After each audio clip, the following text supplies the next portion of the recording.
नमस्कार दोस्तों, मैं भुवनेश बैरागी जागृत इंस्टीट्यूट के ऑनलाइन प्लेटफॉर्म पर आपका एक बार फिर स्वागत करता हूं। दोस्तों, आज का हमारा टॉपिक है प्रायद्वीपीय पठार की नदियां।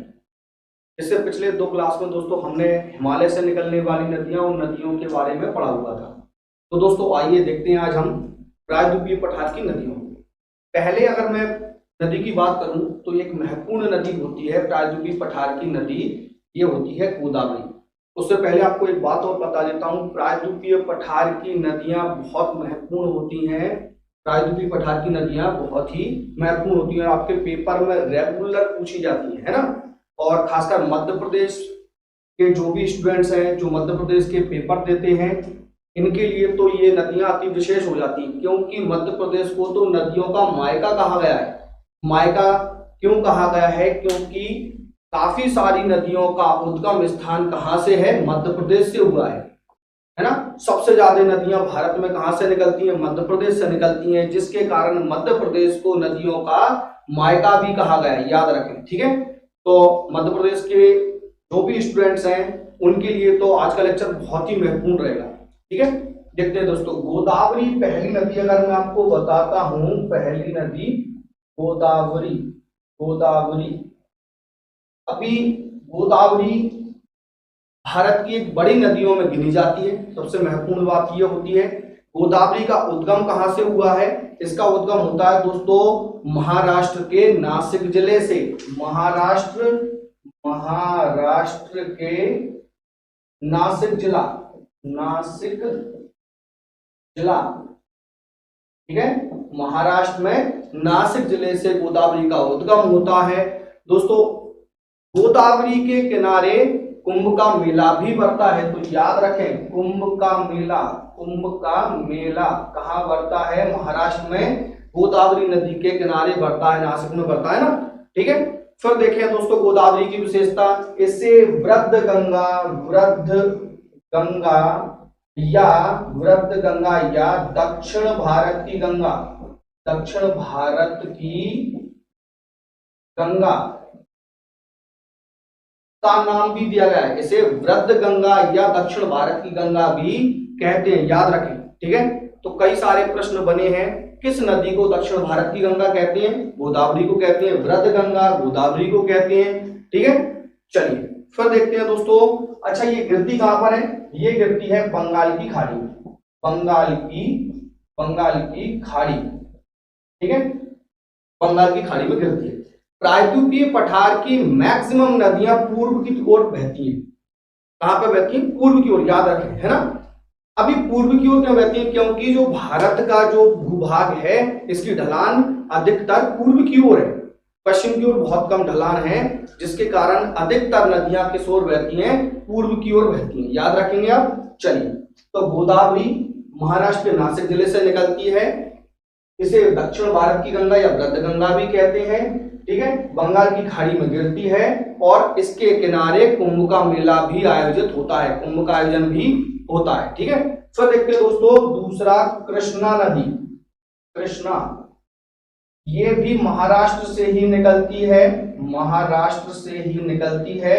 बस अंतर हो जाता है, महाराष्ट्र में कहां से? महाबलेश्वर से निकलती है, महाबलेश्वर से निकलती है। कृष्णा नदी कहां से निकलती है? महाराष्ट्र के महाबलेश्वर से निकलती है। इसकी लंबाई 1400 किलोमीटर है। 1400 किलोमीटर लंबाई की नदी है दोस्तों, बहुत लंबी नदी है ना, याद रखें। ठीक है, और ये भी कहां गिरती है? बंगाल की खाड़ी में गिरती है, बंगाल की खाड़ी में गिरती है। ठीक है, ये भी पूर्व की ओर बहेगी, क्योंकि है ना, पूर्व की ओर बहेगी तभी तो बंगाल की खाड़ी में गिरेगी। पश्चिम की नदियां गिरती हैं अरब सागर में, जो पश्चिम की ओर बहती हैं। ठीक है, अगला अगर हम देखते हैं तो पहला हुआ कौन सा? गोदावरी नदी, दूसरी हुई कृष्णा नदी। तीसरी नदी अगर हम देखते हैं तो ये महत्वपूर्ण नदी अगली जो है वह हो जाती है कावेरी, याद रखें। ठीक है, कावेरी, तो देखते हैं कावेरी। कावेरी जो है दोस्तों कर्नाटक से निकलती है, कर्नाटक, कावेरी कर्नाटक। कावेरी कहां से निकलेगी? कर्नाटक से निकलती है। कर्नाटक में भी निकलती है कुर्ग जिले से, कुर्ग जिला, कुर्ग जिला, जिला कुर्ग है। ब्रह्मगिरी की पहाड़ियां हैं, ये भी याद रखें आप। कुर्ग जिले में स्थित ब्रह्मगिरी की पहाड़ियों से कावेरी नदी का उद्गम होता है। कहां से होता है? ब्रह्मगिरी की पहाड़ी, जिला कुर्ग, कर्नाटक से कावेरी नदी का उद्गम होता है। ठीक है, और ये जो है बंगाल की खाड़ी में गिरती है। बंगाल की खाड़ी, बंगाल की खाड़ी में गिरती है। ठीक है, याद रखें। अगली नदी अगर हम देखते हैं तो ये तुंगभद्रा, चौथा तुंगभद्रा, ये भी कहां से निकलती है दोस्तों? कर्नाटक से ही निकलती है। कर्नाटक, तुंगभद्रा नदी कर्नाटक से निकलती है और कर्नाटक में निकलती है ये गंगूमल की पहाड़ियों से। ये भी याद रखें, गंगूमल, गंगूमल की पहाड़ी, ठीक है, गंगूमल की पहाड़ी से निकलती है कौन सी नदी? तुंगभद्रा नदी, कर्नाटक। हमने देखा है अभी दो नदियां महाराष्ट्र से, कौन कौन सी? गोदावरी और कृष्णा। और फिर देखा है कावेरी और तुंगभद्रा, दोनों ही कर्नाटक से निकलती हैं। ठीक है, याद रखने के कई सारे फंडे होते हैं दोस्तों, है ना। तो आप इस टाइप से याद रखना सीखेंगे। पहले महाराष्ट्र से कौन कौन सी निकली महत्वपूर्ण, फिर कर्नाटक से कौन कौन सी निकली, जिससे आपको बड़ा अच्छे से याद बना रहेगा। एक सीक्वेंस में आप पढ़ेंगे तो आपको याद बना रहेगा। ठीक है, चलिए, इसलिए हम पूरा लेक्चर को सीक्वेंस में ही आपको लेकर आए हुए हैं। ठीक है ना। अगला देखूं मैं पेरियार नदी, पेरियार, पेरियार, पेरियार से याद आया, जिन छात्रों ने मेरे पिछले वीडियोस देखे हुए होंगे, पेरियार शब्द सीधा सीधा केरल से जोड़ दीजिए। सही है, पेरियार डैम, पेरियार परियोजना, पेरियार टाइगर रिजर्व यानी कि राष्ट्रीय उद्यान हो जाता है, पेरियार नदी, पेरियार झील। सही है, ठीक है। तो पेरियार ये कहां पर है? केरल, केरल से निकली है पेरियार नदी और पेरियार झील से निकली है ये, ध्यान रखें, है ना। और कहां से निकली है? पेरियार झील से निकली है। फिर अगला देखें हुगली, एक और नदी होती है हुगली, ये कई बार एग्जाम में पूछी जा चुकी है। हुगली नदी कहां से निकली है? कारण है दोस्तों, ये किसी पहाड़ी से नहीं निकली है ना। हुगली नदी कहां से निकली है? ये कलकत्ता में, बंगाल में क्या होता है? गंगा की एक शाखा है हुगली। क्या है? गंगा की एक शाखा है ना। शाखा, गंगा की एक शाखा है। गंगा नदी का जल, कुछ जल एक अन्य दिशा में मुड़ जाता है, जिसको नाम रख दिया गया है हुगली। कलकत्ता शहर किस नदी के किनारे बसा हुआ है? हुगली नदी के किनारे बसा हुआ है, याद रखें, है ना। तो हुगली से कई बार प्रश्न आ चुके हैं। पेरियार नदी कहां पर है? केरल है। पेरियार शब्द आप कहां जोड़ेंगे? केरल से। और हुगली नदी ये पेपर में कई बार आ चुकी है ना। चाहे वो इस रूप में आए कि कलकत्ता शहर किस नदी के किनारे बसा हुआ है? हुगली नदी किनारे बसा हुआ है।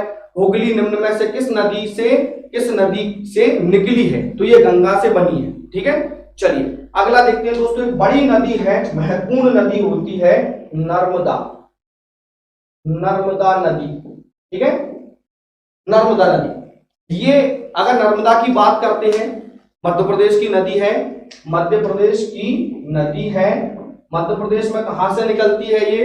मध्य प्रदेश में निकलती है अमरकंटक और जिला अनूपपुर, याद रखें, जिला अनूपपुर और अमरकंटक की पहाड़ी, याद रखें, है ना। नर्मदा कहां से निकली? अमरकंटक, जिला अनूपपुर, मध्य प्रदेश से निकलती है। और अगर देखते हैं, ये विंध्याचल क्षेत्र भी कहलाता है। ठीक है, इसके अलावा मध्य प्रदेश में इसकी लंबाई होती है 1077, कुल लंबाई पहले देख लेते हैं। कुल लंबाई होती है इसकी 13-12 किलोमीटर, 1312 किलोमीटर। ठीक है, और मध्य प्रदेश में इसकी लंबाई होती है 1077 किलोमीटर। मध्य प्रदेश में अगर इसकी लंबाई हम देखें तो ये हो जाती है 1077 किलोमीटर। ये मध्य प्रदेश की सबसे बड़ी नदी होती है, याद रखें। मध्य प्रदेश की सबसे बड़ी, सबसे लंबी नदी कौन सी है? नर्मदा नदी होती है, जिसके कारण इसे मध्य प्रदेश की जीवन रेखा कहते हैं। मध्य प्रदेश की जीवन रेखा, जीवन रेखा किसे कहते हैं? नर्मदा नदी को कहते हैं। नर्मदा नदी कौन कौन से स्टेट में जाकर कौन कौन से स्टेट को लाभान्वित करती है? तो सबसे पहला हो जाता है मध्य प्रदेश, सबसे पहला मध्य प्रदेश, दूसरा हो जाता है गुजरात और तीसरा हो जाता है महाराष्ट्र। याद रखें, 3 स्टेट को ये लाभान्वित करती है, ठीक है ना। तो ये तीनों स्टेटों को आप याद रखें, मध्य प्रदेश, गुजरात और महाराष्ट्र को ये लाभान्वित करती है, ठीक है। चूंकि बड़ी नदी है, 41 सहायक नदियों के साथ बहती है, याद रखें लगभग 41 सहायक नदियां हैं, सहायक नदियां, है ना।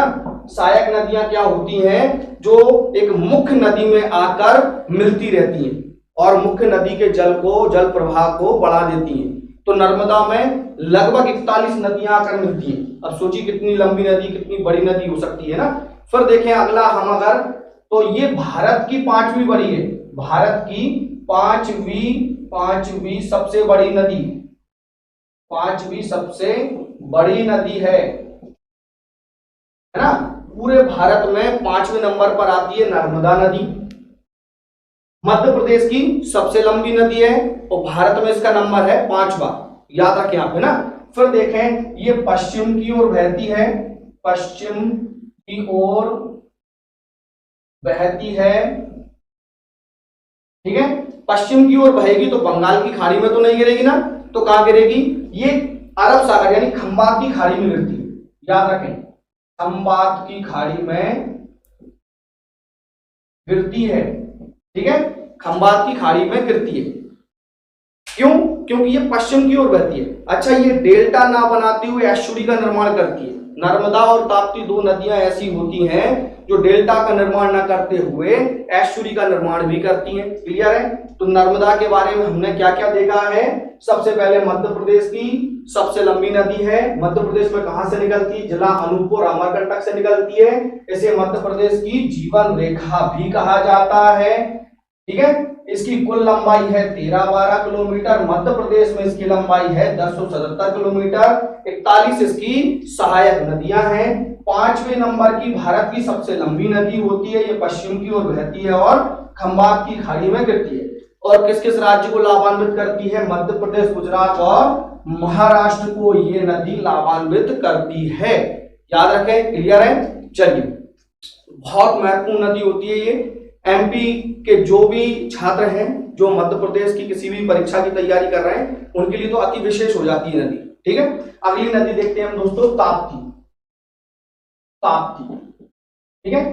ताप्ती नदी का उद्गम हुआ है मध्य प्रदेश के बैतूल जिले से। यह भी मध्य प्रदेश की नदी है, जिला बैतूल, मुल्ताई, मुल्ताई जिला बैतूल,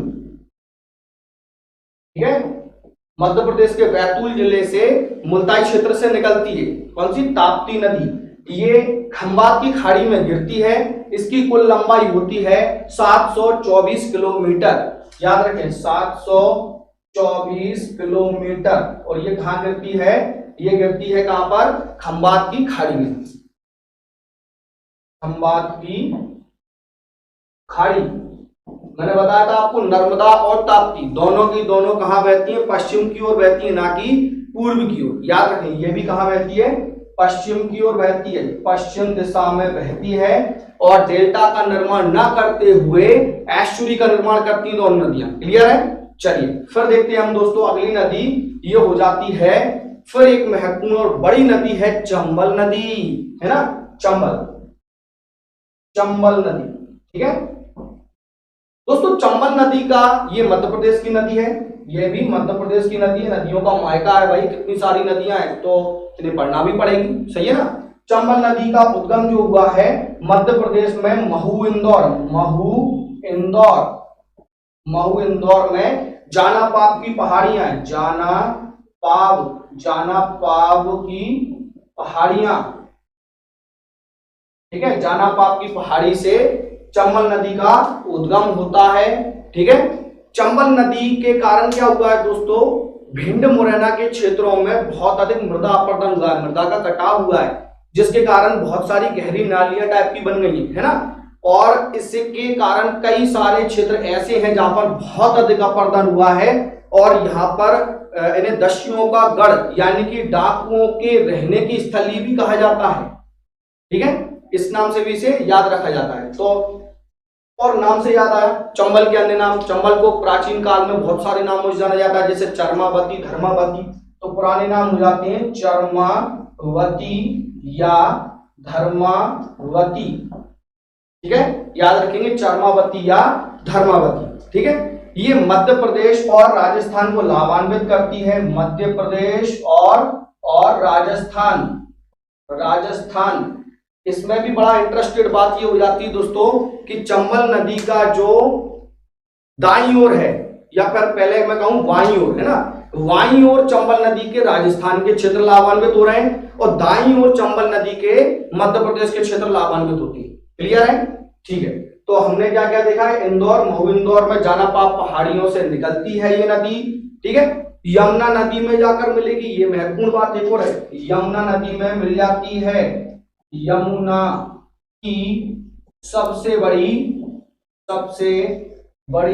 सहायक नदी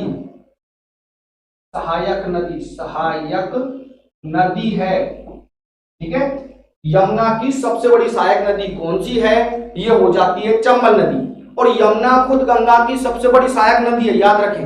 यमुना नदी जो है गंगा की सबसे बड़ी सहायक नदी होती है और भारत की सबसे लंबी नदी होती है गंगा, याद रखें। ठीक है, तो ये क्या होती है, महू इंदौर जानापाप की पहाड़ियों से निकलती है। चर्मावती, धर्मावती इनके पुराने नाम हैं। मध्य प्रदेश और राजस्थान को लाभान्वित करती है, यमुना नदी में जाकर मिल जाती है। और यमुना की सबसे बड़ी सहायक नदी कौन सी कहलाती है? ये कहलाती है चंबल नदी, है ना। तो अति विशेष होता है एक और याद रखें, मृदा अपरदन। सबसे अधिक अगर किसी नदी के कारण मृदा अपरदन हुआ है तो वो क्या हुआ है? चंबल नदी के कारण। बीहड़ कहलाती है ये, बीहड़ याद रखें, बीहड़ शब्द याद रखें, चंबल नदी से होते हैं। बीहड़ों का जो निर्माण हुआ है चंबल नदी के जल के कारण जो मृदा का कटाव हुआ है तो बीहड़ बनी। बीहड़ जहां पर सैकड़ों की संख्या में डाकू या फिर अन्य लोग जैसे छुपना चाहते हैं जो लोग, तो बड़े आराम से अपना जीवन यापन करते रहते हैं, इसलिए इस स्थान को दस्युओं का गढ़ यानी डाकुओं का गढ़ भी कहते हैं, याद रखें। ठीक है, चलिए फिर अगला चंबल के बाद में देखते हैं हम एक बड़ी नदी बेतवा है ना, बेतवा नदी। ये भी मध्य प्रदेश की एक बड़ी नदी होती है, बेतवा नदी, है ना। बेतवा का उद्गम होता है मध्य प्रदेश का जिला है रायसेन जिला और कुमरा गांव। तो हम ऐसे याद रखेंगे, कुमरा गांव और जिला रायसेन, कुमरा गांव, याद रखेंगे। बेतवा का उद्गम हुआ है कुमरा गांव, जिला रायसेन, मध्य प्रदेश की नदी है बेतवा नदी। इसे मध्य प्रदेश की गंगा भी कहते हैं। क्या कहते हैं? मध्य प्रदेश की गंगा। मध्य प्रदेश की गंगा किसे कहा गया है? ये कहा गया है बेतवा नदी को। और मध्य प्रदेश की जीवन रेखा कहते हैं किसको? याद रखें, किसको कहते हैं? हमने पढ़ा था नर्मदा को। मध्य प्रदेश की जीवन रेखा नर्मदा है और मध्य प्रदेश की गंगा हो जाती है बेतवा नदी।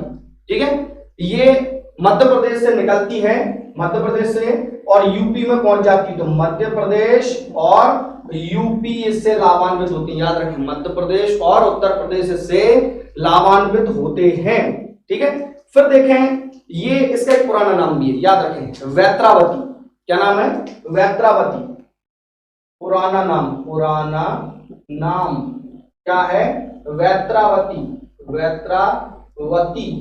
तो कई बार इन नदियों के पुराने नाम भी पूछ लिए जाते हैं। किस नदी का पुराना नाम वैत्रावती है? ये होता है बेतवा नदी का पुराना नाम वैत्रावती। क्लियर है?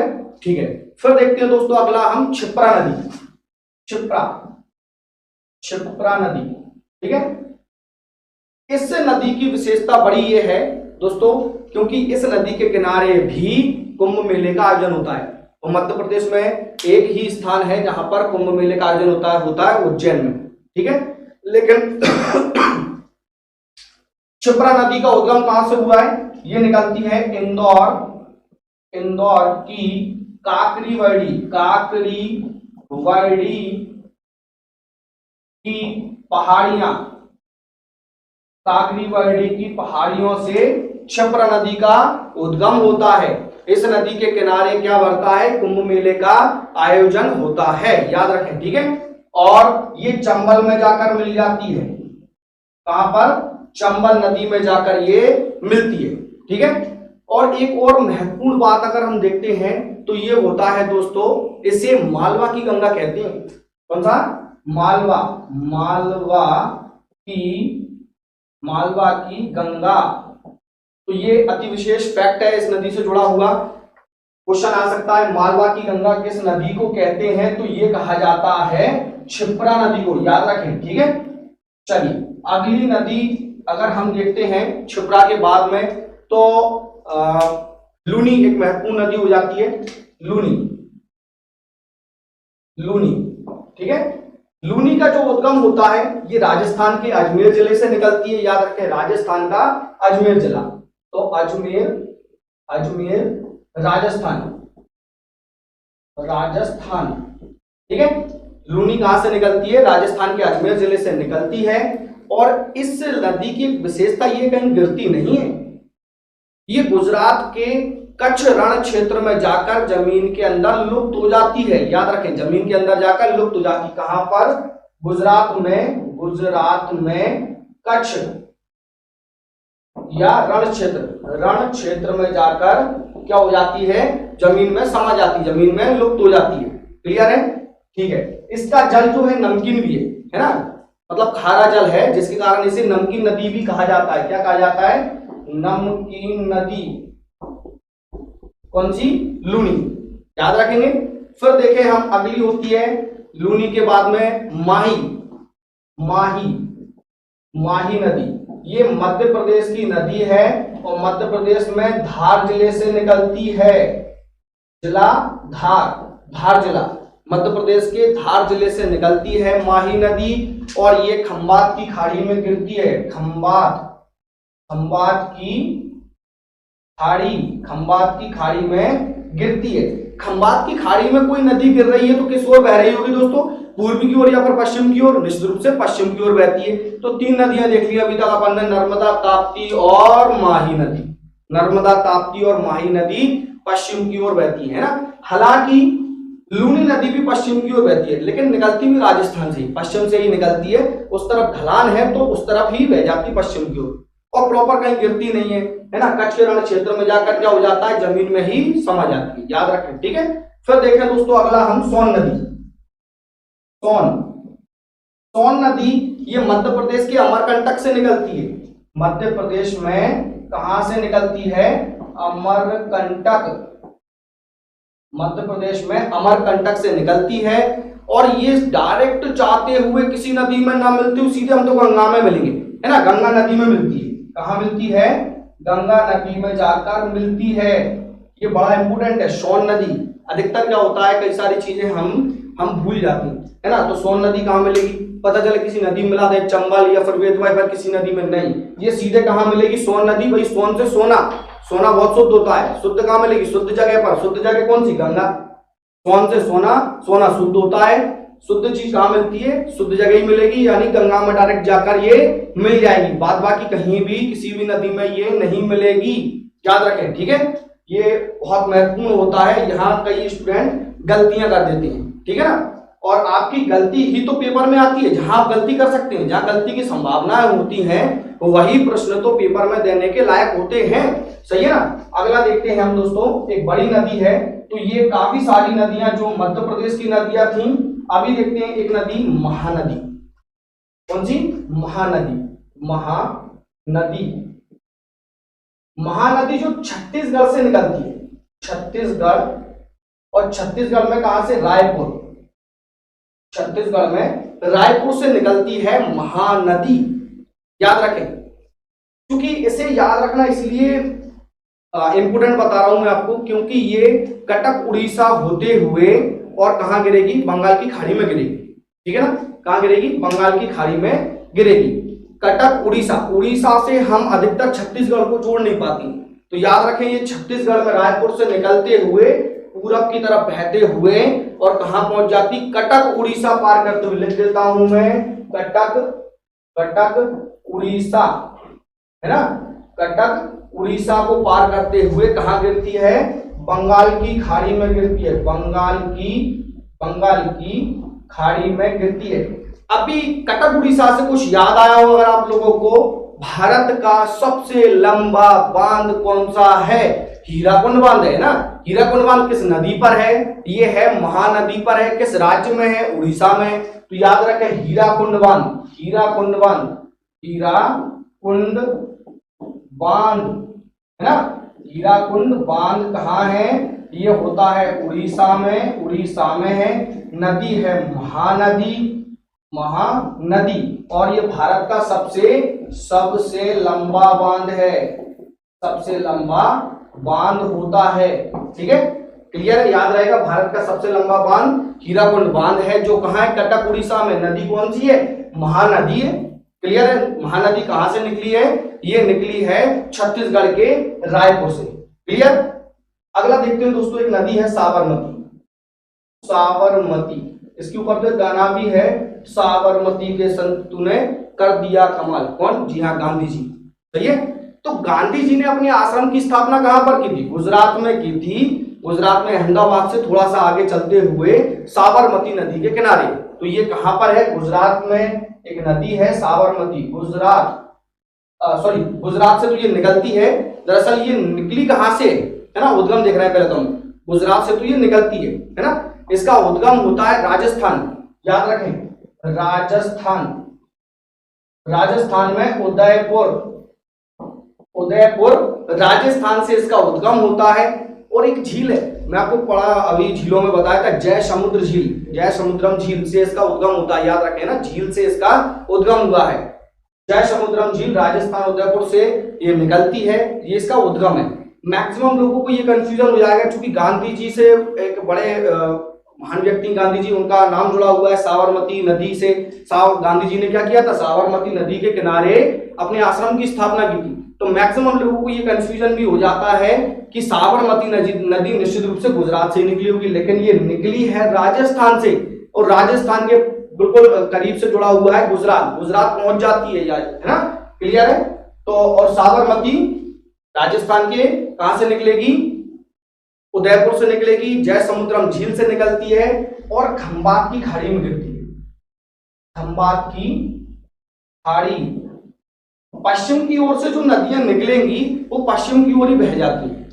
याद रखें। और जो मिडिल और ये पूर्व की ओर से निकलती है, वो मैक्सिमम नदियां सारी की सारी कहां जाती हैं?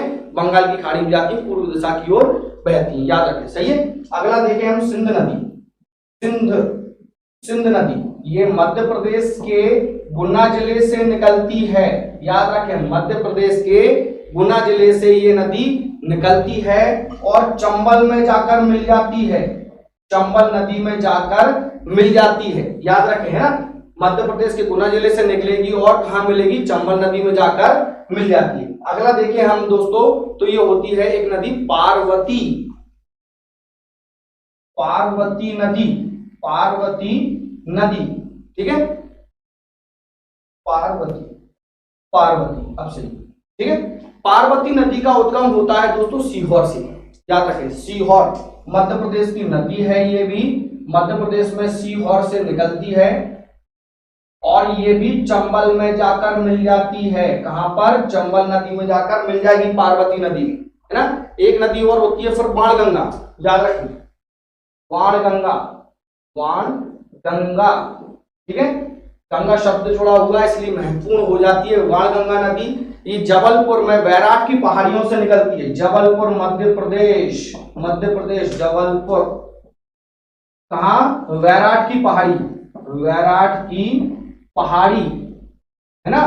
वैराट की पहाड़ियों से निकलेगी बाणगंगा नदी और ये यमुना नदी में जाकर मिल जाती है, यमुना नदी में जाकर मिल जाती है। क्लियर है? तो दोस्तों ये कई सारी नदियां थी जो आज हमने आज के लेक्चर में देखी हैं।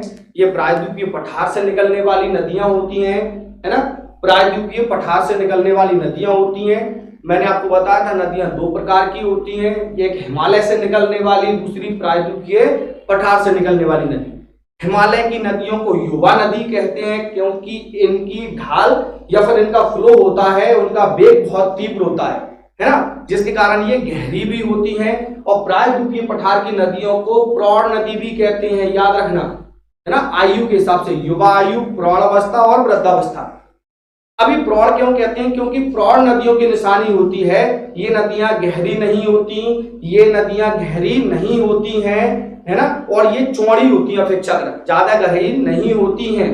तो प्रायद्वीपीय पठार की नदियों को प्रौढ़ नदी भी कहते हैं, याद रखें, ठीक है। और दोस्तों एक और महत्वपूर्ण बात होती है कि 4 नवंबर 2008 4 नवंबर 2008 को गंगा को राष्ट्रीय नदी घोषित किया गया है। गंगा को राष्ट्रीय नदी घोषित किया गया है। भारत सरकार ने क्या किया है?